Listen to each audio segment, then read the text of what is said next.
Hello everyone. Today we are going to start with a new chapter, graphical representation of the data.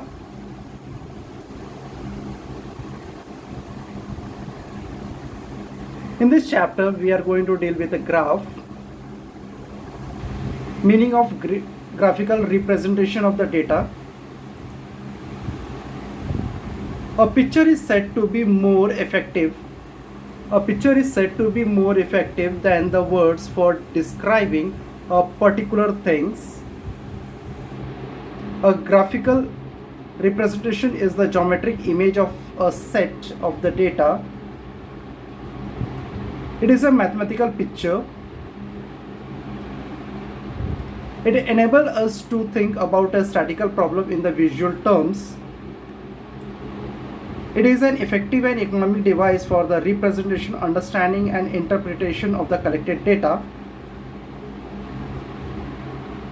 Then we have importance of graphical representation. It is said to make the data understandable to common man. It helps in easy and quick understanding of data. Data displayed by geographical representation can be memorable for a long time, can be compared at a glance. Then we have types of graphical representations: line graph, bar graph, pie graph, that is for ungrouped data. Then histogram, frequency polygon, frequency curve for the group data. Histogram. What is histogram? A histogram is essentially a bar graph of a frequency distribution. It can be constructed for equal as well as unequal class interval. Area of any rectangle of a histogram is proportional to the frequency of that class. Then we have, when do we use histogram? When data are given in the form of frequency, when class interval has to be displayed by a graph, when we need to calculate the mode of a distribution graphically. How to calculate mode from histogram? Now you can see one example is shown. Graph is drawn, histogram is drawn. For drawing histogram we required a continuous class, frequency. Then we draw a joint bar graph, rectangular bar graph is drawn. Then maximum frequency is there.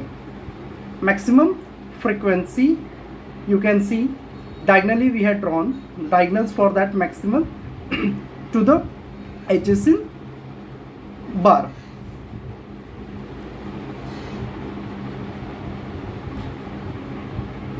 Then we have frequency polygon. A frequency polygon is essentially a line graph. We can get it from a histogram.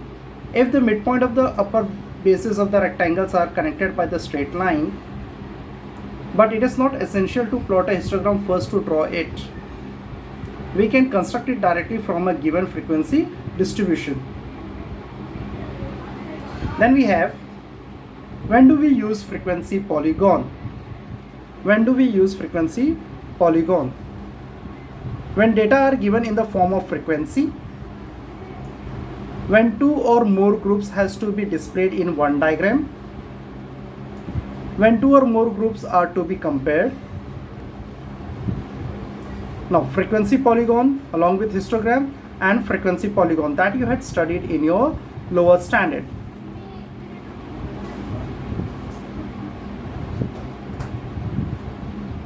Frequency curve. Frequency curve is another type of graphical representation of data. When then top points of frequency polygon are joined not by a straight line but by a curve once. Frequency polygon is drawn using scale while frequency curve is drawn using freehand. This is the very important difference between frequency polygon is drawn using scale while frequency curve is drawn using freehand. This frequency curve we are going to do in central tendency, or as well as in this chapter also. When do we use frequency curve? When the number of class intervals are very large, that is width of the class intervals are very small, and the total number of sample values be increased indefinitely. See, you can see that frequency curve less than ogive and more than ogive. So in our syllabus we have only less than ogive. Okay.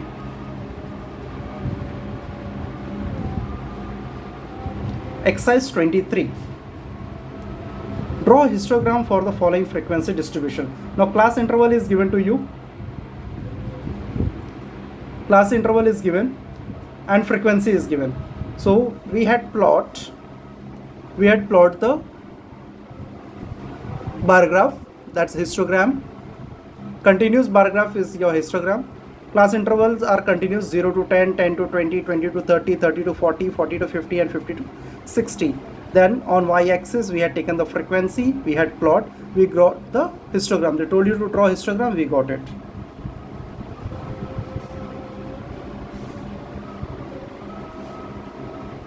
Then question number 3, they had provided us class interval inclusive type. Inclusive, that means both value 30 and 39 is included. We have to make it class interval exclusive form. Exclusive form, that means we have to subtract 0.5 from the lower limit and add 0.5 in the upper limit. So we are making in class interval exclusive form. Then frequency is given. Then what we have to do? Again we have to make a histogram. So you can see the diagram.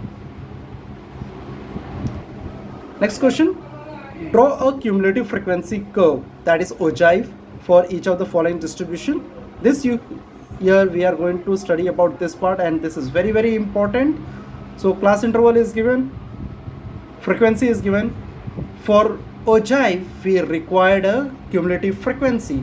So first class is having a frequency 10, then we are adding 10 plus 15, that makes 25, 25 plus 17 makes 42, 42 plus 12 makes 54, 54 plus 10 makes 64, and 64 plus 8 makes 72. Then afterwards we get the graph. Now you can see graph is plot on the upper limit. Graph is plot on the upper limit. Upper limit is here 15 and frequency is 10. Then upper limit is 20, frequency is 25. Upper limit is 25, frequency is 42. Upper limit is 30, frequency is 54. That is cumulative frequency we are plotting. We are plotting class interval against cumulative frequency. So we got this one. This ogive, this diagram is ogive. It's a continuous frequency curve. It's a frequency curve. Frequency curve always starts, that's landing point is the lower class of the first limit, and the plotting point will be for the upper limit and the cumulative frequency. So next one. Next question, again same pattern. Make a class interval exclusive form. Then CF 23 plus 16 39, 39 plus 15 54, 54 plus 20 74, 74 plus 12 86. Once you got the CF, then ogive, again plotting CF against your upper limit. Okay, next diagram. Your next question is construct a frequency distribution table for the number given below using the class interval 21 to 30, 31 to 40. Again, it is inclusive type class interval. First of all, we have to take a class interval, tally, frequency, then class, inclusive type class interval you have to make, and then CF.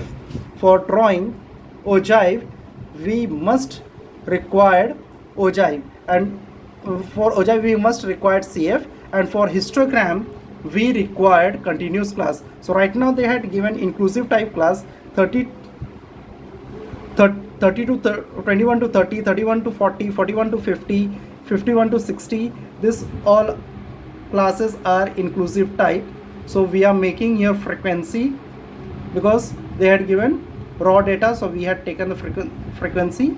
First you draw the frequency table, then we had made a inclusive type class interval. No, sorry, we had made the exclusive type class interval, and then we had made the CF. Okay, so cumulative frequency first is 4, then 4 plus 9 13, 13 plus 9 22, 22 plus 7 29, 29 plus 8 that's 37, 37 plus 3 it's 40. Then go for the graph.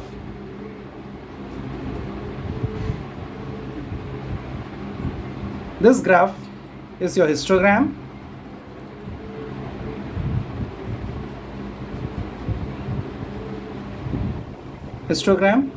Then frequency table is there.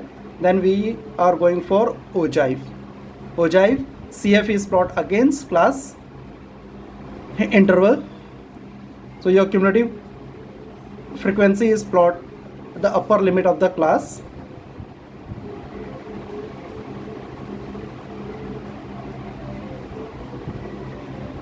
Question 7. Use graph paper for this question. The table given below shows the monthly wages of some factory worker. Using the table, calculate the cumulative frequency of the worker, draw the cumulative frequency. Scales and everything is given to you. We have to use that scale. Now, wages and number of worker. That frequency is given, class interval is given. We have to find out CF. As they are asking for cumulative frequency curve, so we required CF. So 10 plus 18, 28, 28 plus 22, 50, 50 plus 25, that's 75, 75 plus 17 is 92, 92 plus 10 makes 102, 102 plus 8 makes 110. Then we got the CF, then the graph. Again, CF is plot against the upper limit of the class.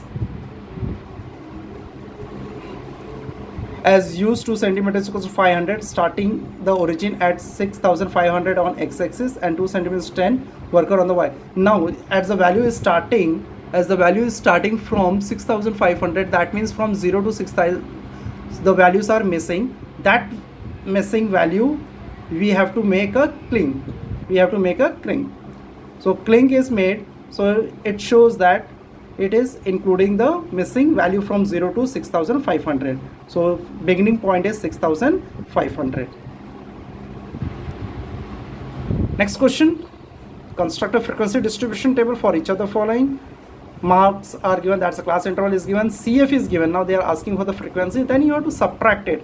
So first is 7, 28 minus 7 will be 21, then 54 minus 28, 26. In the same manner, how we are finding CF, we keep on adding the succeeding value. Here we keep on subtracting. 105 minus 84 is 21. 147 minus 105 is 42. 180 minus 147 is 33. 196 minus 180 is 16, and 200 minus 196 is equals to 4. So we finish with this chapter. Okay.